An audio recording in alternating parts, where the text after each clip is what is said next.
I'm Jackie, and I founded a school for gifted and twice exceptional students. And I wanted to talk about an article I read in The Atlantic entitled A High IQ Makes You an Outsider, Not a Genius by Helen Lewis. I really appreciated this article because as a parent, there's almost nothing more frustrating than having someone try to put your complex kid into an oversimplified little box, even if it's an exalted box like genius. What sounds like a compliment can actually just feel like pressure.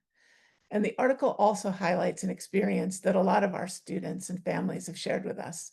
For many, our school is the first place where they've been able to find a community that understands the needs of highly intelligent kids. This doesn't mean that things like scores, diagnoses, and labels can't be helpful. All context is helpful. But where we run into trouble is when we treat those things as an end result rather than the beginning of a conversation. If I'd accepted at face value what the world was telling me about my own kids 10 years ago, it's safe to say that all of our lives would have taken very different trajectories. But the truth is, it wasn't even possible for me to accept the narratives that were projected onto my kids because those narratives contradicted themselves. How could my who tested into gifted and talented also miss every deadline and refuse to do easy assignments?